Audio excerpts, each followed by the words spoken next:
What's good, peeps? Thanks as always for passing by the channel. Much appreciated. Hit that subscribe button if you guys are new.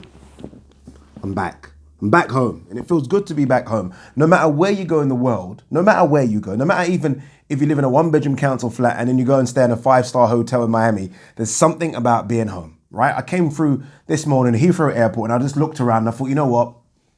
I'm back. And then I got on the train and I wanted to turn back. I can't lie to you. I got on the train about 8 o'clock this morning, worst fucking time. Didn't realize I got a ticket to come back at that time. And just seeing the moany faces of people depressed going to work, I was like, oh, fucking send me back. But nonetheless, we are back home. And as I was flying in, obviously the news broke about Anthony Joshua versus Andy Ruiz Jr. I did a video about this, I don't know, about a week ago, because I'm that kind of guy in the know, right? I wish. But I did this video about a week ago saying that Anthony Joshua is probably going to fight Andy Ruiz Jr. It's official, 1st of June, Anthony Joshua, Andy Ruiz Jr. looking to become the first Mexican heavyweight champion of the world. Between now and the 1st of June, you're going to hear that saying or that phrase in every single article in the lead up to this fight, whether it be people like myself, YouTubers, whether it be Eddie Hearn, whether it be DAZN trying to pump the fight more. He is attempting to be the first Mexican heavyweight champion. That tag was labeled to Chris Arreola for years. Chris Arreola was that guy. That was him, right? Going to be the first Mexican heavyweight champion. And he was close-ish against Bermane Stiverne. He was going to be the guy. He wasn't the guy. Now Andy Ruiz gets the chance, right? Before we even talk about Andy Ruiz, why is AJ getting stick for this matchup? Right? Why is AJ getting stick for this matchup? If you are one of those people that are giving AJ stick for this matchup, please explain yourself. Why is AJ getting stick for this matchup? I'm utterly confused, right? Did he give Jarrell Miller EPO and HGH? Did he say, you know what, Jarrell, take this EPO, HGH, and Endurodol and, you know, get yourself out of this fight? Did he tell Luis Ortiz, turn down 13 times more than you've ever earned in your life for this fight? Well, you know that's fact now, right? Well, I say fact. Eddie Hearn has confirmed that. I think one offer was $6 million. The next one was $7 million. Or was it 5 and 7?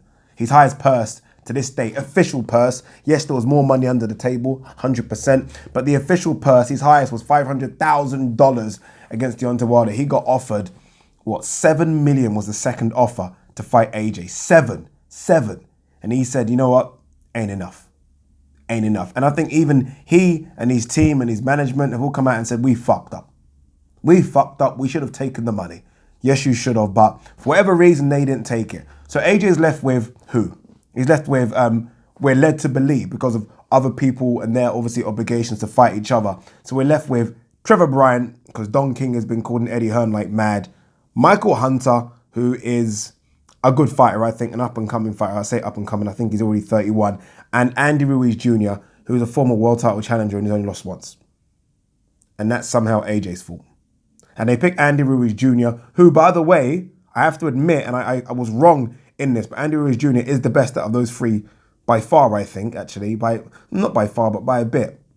So he picks Andy Ruiz Jr., right? Just to get that Mexican fucking sell as well. Just to get that. Let's be honest, they've done that just to get those Mexican people to buy into this as well. Hence why we're going to hear a lot about the first Mexican heavyweight champion, blah, blah, blah. And that's AJ's fault. That's not AJ's fault. That's not AJ's fault. And back to Andy Ruiz Jr. Don't be fooled by the fact that he doesn't have a six-pack and triceps and biceps and delts and all the other stuff that go with somehow being a good boxer, which it doesn't. But don't be fooled by that body shape. I think someone labeled it a bag of milk with tattoos, which is fucking quite good, quite good. If you thought of that, whoever said that on Twitter, if you just thought of that, then that's pretty good. Don't be fooled by that body shape. I mean, this kid has faster hands than AJ. I don't know if he's got faster feet, but in terms of his hand speed is faster than AJ's. And that's something AJ's going to have to deal with. I'll tell you this as well. I think he's better than Jarrell Miller. Don't be fooled by the screaming and the shouting and the fact that Jarrell Miller is 320 pounds wherever he is. This kid is probably better than Jarrell Miller. This could be a tougher task than Jarrell Miller. Jarrell Miller, I think, would have just stood in the pocket and slugged with AJ. I think it would have been eventually knocked the fuck out. Regardless if he was injecting EPO into his arse or not, I think he would have been knocked out. Andy Ruiz will move a bit. And he will cause AJ some problems. Look, I think AJ's got to blast him out of there, don't get me wrong, but he will cause AJ some problems. And I also think that for a replacement, this isn't a bad replacement with 5 weeks notice.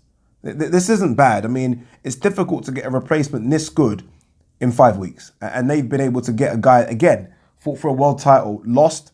A lot of people thought he won that fight against Joseph Parker. Remember, that fight was in New Zealand. It went to a decision, a majority decision in New Zealand. So I guess that kind of makes people think that he probably should have won that fight. It's coming off a good win against Dimitrenko recently. So he's in good shape for this. He's in good shape. Again, don't be fooled by the body. A lot of people are going to look at the weigh-in and think, this is a fucking joke. Not everyone can have a body shape like a god.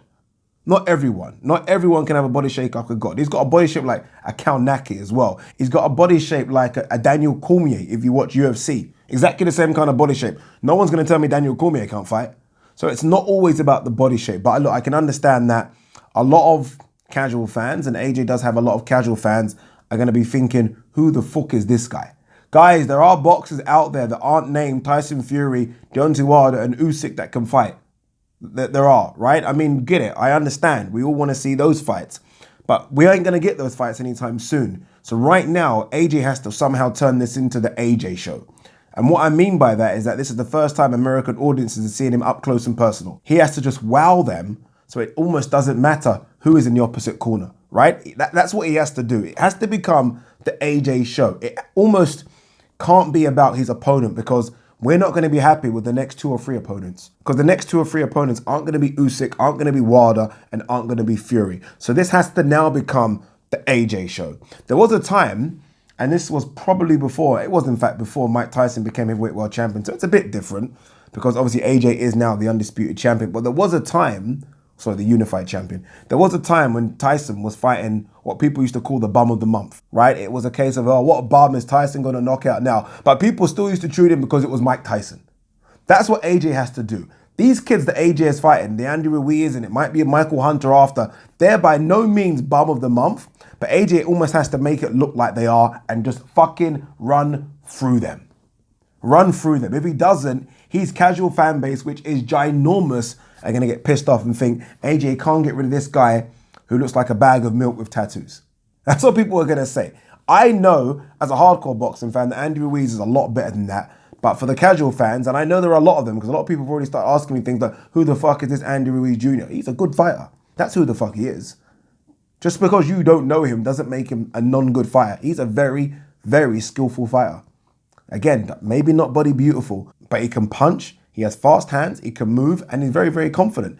AJ in Jarrell Miller has been preparing for a guy that's 315 pounds, can move a bit, but nothing like Andy Ruiz. I mean, it's a completely different style. So AJ's going to have to kind of work out how they deal with this little kid. Because this little kid's going to come and cause problems. And I don't mean little kid in terms of age. I mean little kid in terms of size difference, because there is a massive size difference.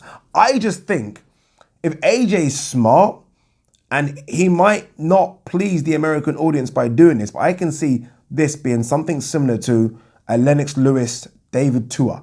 I don't know if you guys remember that fight. I don't know what year it was, where Lennox Lewis just basically kept him on the outside. Just kept him on the outside with 1-2s all night, and Tua couldn't just get in. Just couldn't get in at all. That's the kind of difference, believe it or not, between these two. So AJ could literally just make this a fight where he just keeps him on the outside all the time. I don't think he will. This is his American debut, and I think he's going to go in there and go for the kill. I think he's going to go in there, go for the kill, and he has to go for the kill, and he has to stop Ruiz. He has to, and that's a big ask. Ruiz hasn't been stopped, obviously, but he has to stop him because he has to impress this American audience, right? They want to see blood. AJ has to give him blood. But guys, don't be too upset about this fight. Don't be too upset about this opponent. Trust me, it's going to be a decent fight for a few rounds, and it's a good opponent on such short notice.